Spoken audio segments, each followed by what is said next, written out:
किसान का बेटा था वो दृढ़ता का भंडार। वल्लभ भाई पटेल नाम कहलाता था सरदार। कृषक कार्मिक जनगण से था उसको प्यार अपार। अखिल देश ने उसे रहनुमा किया था स्वीकार। गांधी बापू का शिष्य, सत्य अहिंसा का अवतार, किंतु एक भारत करने को धर लेता हथियार। लौह पुरुष संबोधन था वो लोहे की दीवार। तेज पुंज तुम, शक्ति पीठ तुम, बल का सागर अपरंपार। ऋणी देश का नम्र नमन तुम स्वीकारो सरदार।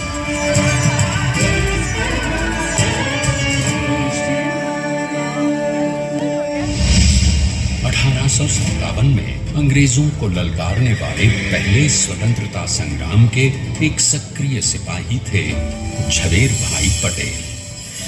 करमसद गांव के इस बहादुर देशभक्त किसान और उनकी पत्नी लाडबाई के 5 बेटों और 1 बेटी में से चौथे पुत्र थे वल्लभ भाई।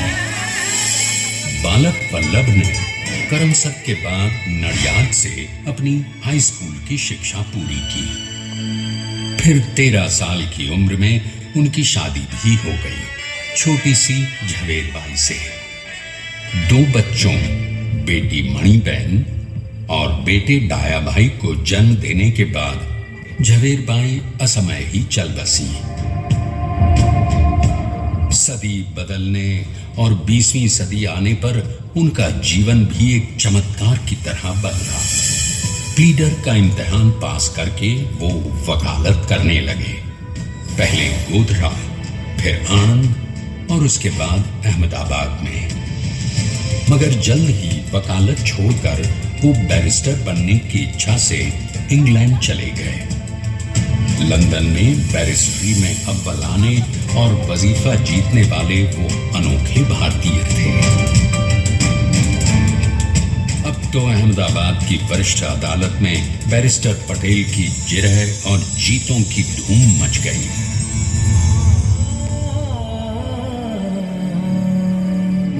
तभी एक युग पुरुष ने वल्लभ भाई के जीवन की धारा ही बदल दी। दक्षिण अफ्रीका में सत्याग्रह के अहिंसक अस्त्र से गोरे शासकों को सबक सिखाकर भारत वापस आए बैरिस्टर मोहनदास करमचंद गांधी से मिलकर वल्लभ भाई ने अपने कुछ बरसों से सीखे विदेशी व्यवहार और संस्कार हमेशा के लिए त्याग दिए और अब वो अपने खेड़ा के किसानों को हक दिलाने के लिए बापू के साथ आंदोलन में कूद पड़े। अब उनके पैरों में जूते नहीं, गांवों की धूल थी। हृदय में भारत भूमि की शस्य श्यामला धरती, मन में थे गांधी और मस्तिष्क में एक नए स्वतंत्र भारत का सपना।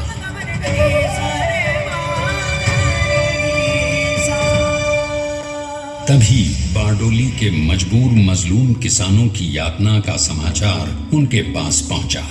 तुरंत वल्लभ भाई वहां पहुंचे और यूं शुरू हुआ भारत का सबसे बड़ा और सफल किसान आंदोलन बारडोली। वल्लभ भाई ने बारडोली के 87,000 किसानों को ऐसा अटल अडिग अचल मनोबल दिया कि अंग्रेजी सरकार हिल गई और 1 बरस के बाद उनका लगान माफ कर दिया गया। अब तो पूरे देश में लोग वल्लभ भाई के नाम की कस्में खाने लगे।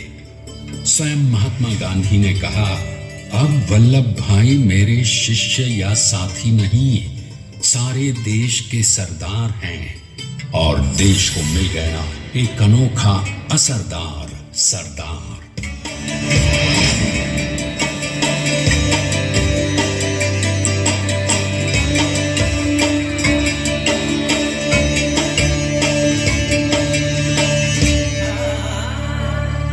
सरदार पटेल के नाम और देशभक्ति से अंग्रेज डर कर कांपने लगे। 1930 के नमक सत्याग्रह और दांडी कूच में वो बापू से भी पहले गिरफ्तार किए गए। तो सन 1932 में फिर उन्हें बापू के साथ ही जेल में 2 सालों के लिए डाल दिया गया। मगर आजादी के दीवानों को, स्वतंत्रता के परवानों को कौन गिरफ्तार कर पाया है। जेल से छूटते ही सरदार को कांग्रेस के नए राष्ट्र अध्यक्ष पद पर चुना गया और उनकी सरपरस्ती में राष्ट्रवादी भारतीयों ने तमाम ब्रिटिश सूबों में जीत हासिल कर वहां अपनी स्थानिक सरकारें बनाई। किंतु सरदार का सपना केवल सरकार बनाना नहीं था, उनका स्वप्न तो था एक ऐसे नए भारत का जहां हर रंग, हर रूप, हर जात, मजहब, तबके का हिंदुस्तानी एक साथ मिलकर एक ऐसा नया भारत बना सके जहां पूर्ण स्वराज के साथ सारे समाज को गरीबी, अशिक्षा, छुआछूत से भी आजादी मिल जाए। इसकी पहली रणनीति थी भारत को अंग्रेजों की गुलामी से आजादी, ताकि भारत के लोगों की अपनी सरकार सबके साथ और सबके विकास के लिए काम कर सके। बापू की अगुवाई में अब देश ने अंग्रेजों को अंतिम चेतावनी दे दी, करेंगे या मरेंगे, क्विट इंडिया, अंग्रेजों भारत छोड़ो। बस फिर क्या था, संघर्ष की रणभेरी बजी। 3 सालों के लिए सरदार पटेल को भी सत्याग्रही नेताओं के साथ जेल में ठूंस दिया गया। 2 सालों के बाद अंग्रेजों को बापू के सभी शिष्यों और साथियों को छोड़ना पड़ा।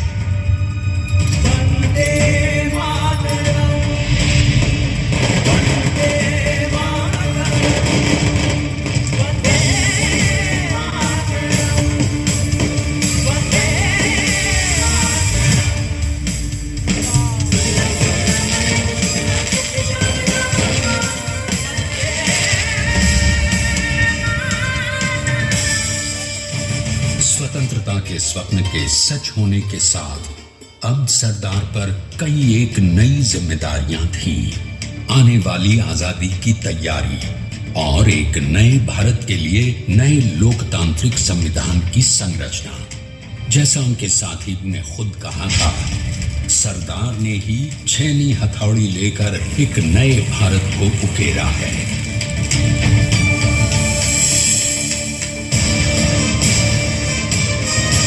स्वाधीनता तो प्राप्त हुई, लेकिन खंडित भारत में भी उठते विभाजनवादी अंधकार को अभी दूर करना था।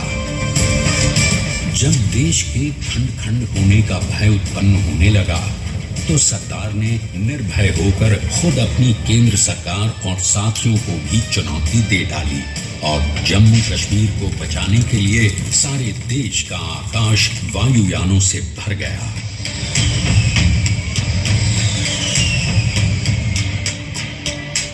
और फिर हैदराबाद और जूनागढ़ के भारत में विलयीकरण को पाकिस्तान से चुनौती मिली। सरदार चाहते थे कि देश की 1 इंच धरती अब और विभाजित नहीं होनी चाहिए। नए भारत को एक करने के लिए समझा बुझाकर मनाकर 565 रियासतों को सरदार ने अपनी सूझबूझ सदाशयता संबल से एक नए स्वतंत्र भारत का अभिन्न अंग बना लिया। हमारे इतिहास में अखंड भारत के पुरुषार्थ का ये एक महानतम अध्याय है। जैसा उन्होंने स्वयं कहा था, हमें नए धागों को पुराने ताने बाने में ऐसे पिरोना है कि एक दूसरे में गुंथ जाएं और बेहतरीन बनावट वाला एक नया भारत उभर कर सामने आ सके। अंततः अपने वज्र दृढ़ संकल्प से एक नया विराट विशाल एक भारत श्रेष्ठ भारत बनाकर दिखा ही दिया सरदार ने।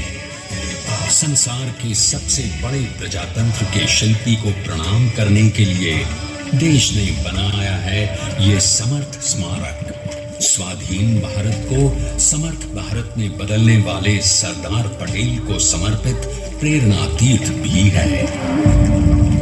प्रधानमंत्री श्री नरेंद्र मोदी के नेतृत्व में बनी विश्व की इस विशालतम प्रतिमा के सामने आकर सारी दुनिया जैसे स्वयं भी नतमस्तक हो जाती है।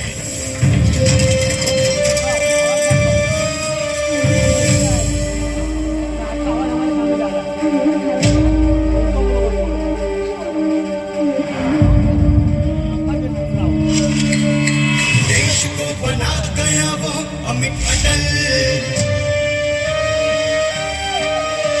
बना सका उसे न कोई शत्रु दल। चट्टान के समान सा पुरुष प्रबल, स्वदेश का सम्मान है, पटेल तो स्वदेश का सम्मान है, पटेल तो स्वदेश का सम्मान है, पटेल तो स्वदेश का सम्मान है।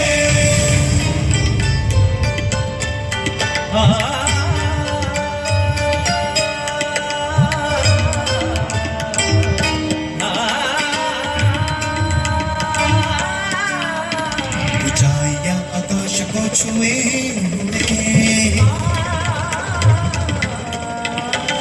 गहराइयां समुद्र की लिए हुए, कदम अधिक जमीन पर जमे हुए। पटेल अपनी आन बान शान है, पटेल अपनी आन बान शान है, पटेल तो स्वदेश का सम्मान है, पटेल तो स्वदेश का सम्मान है, तो स्वदेश का सम्मान है, तो स्वदेश का आइए अब देखते हैं कि अपने लौह पुरुष को श्रद्धांजलि देती 182 मीटर ऊंची विश्व की सबसे विशालकाय प्रतिमा का निर्माण कैसे हुआ।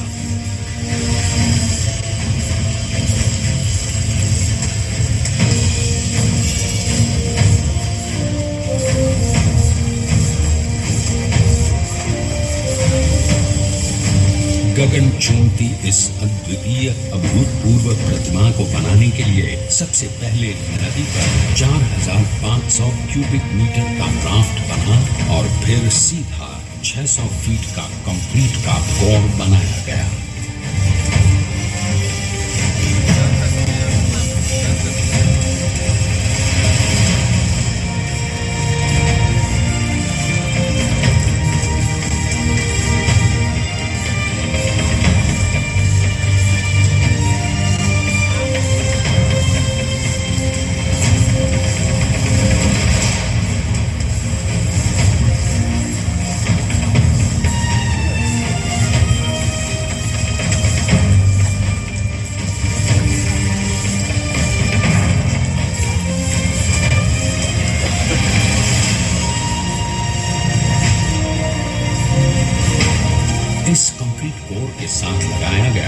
स्टील का फ्रेमवर्क।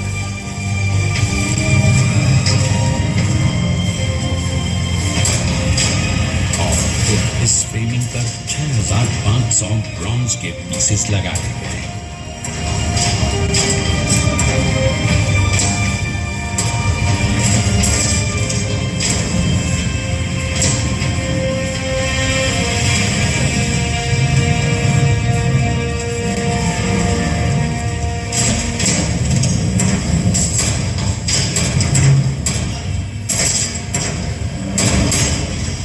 सोचिए कि 182 मीटर ऊंचे इस भव्याति भव्य स्मारक के निर्माण में कितना सामान और मेहनत लगी है।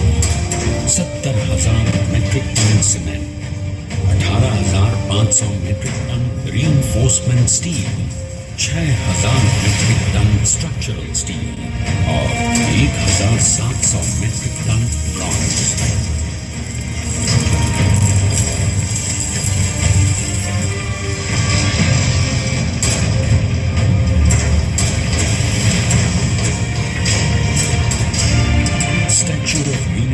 आज एक वर्ल्ड आइकॉन है और इसे मुमकिन बनाने में एक सेकंड भी ब्रेक लिए बिना देश भर की टीम्स ने 24/7 काम किया। 250 से ज्यादा इंजीनियर्स, 4,500 से ज्यादा स्किल फोर्स और 3 लाख मानव दिन। हम गर्व से कह सकते हैं कि कुल मिलाकर स्टैच्यू ऑफ यूनिटी के निर्माण में 95% माल सामान, मजदूर, इंजीनियर्स और एक्सपर्ट्स थे भारतीय। जानते हैं कि 182 मीटर ऊंची इस भव्य प्रतिमा को बनाने में कितना समय लगा? डिजाइन के लिए 12 महीने और निर्माण के लिए 34 महीने, यानी कुल मिलाकर केवल 46 महीने।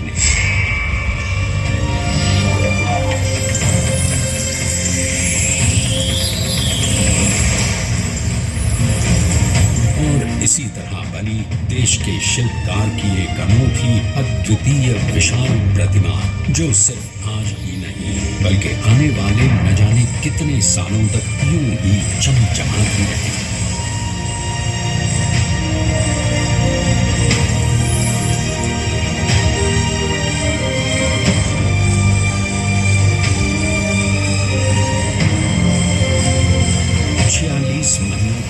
लगातार बिना रुके एकजुट होकर न जाने कितनों ने परिश्रम किया और उनका साथ दिया भारत की 125 करोड़ जनता। और तभी मुमकिन हो पाया एक ऐतिहासिक निर्माण जो आज कहलाता है भारत की नई पहचान। स्टैच्यू ऑफ यूनिटी, विश्व की सबसे ऊंची प्रतिमा।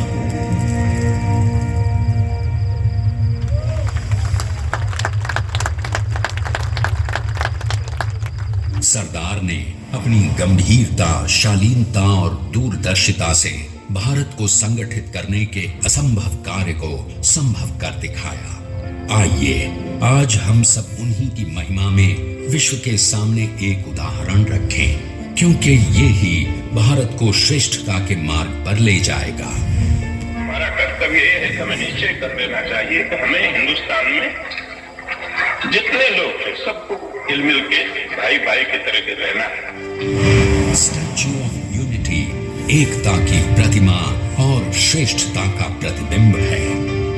एक पहल है इस अखंड भारत को श्रेष्ठ भारत बनाने के सपने को पूरा करने के लिए। एक पुकार है हम सबको एकजुट होने के लिए।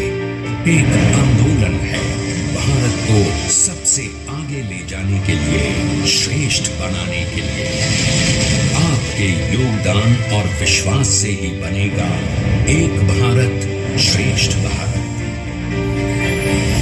एकता का स्मारक है, एकता का संदेश है कि भाषा अनेक, भाव एक, राज्य अनेक, राष्ट्र एक, पंथ अनेक, लक्ष्य एक, बोली अनेक, स्वर एक, रंग अनेक, तिरंगा एक, समाज अनेक, भारत एक, रिवाज अनेक। योजना अनेक, मकसद एक, कार्य अनेक, संकल्प एक, राह अनेक, मंजिल एक, पहनावा अनेक, सीमा एक, चेहरे अनेक, मुस्कान एक।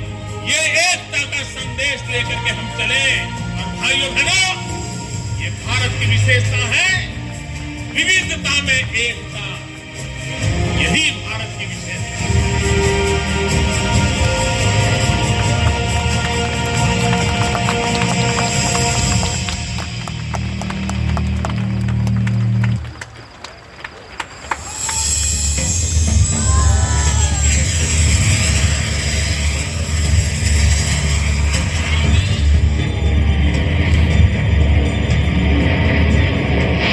Please stand up for the national anthem.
Mataram Mataram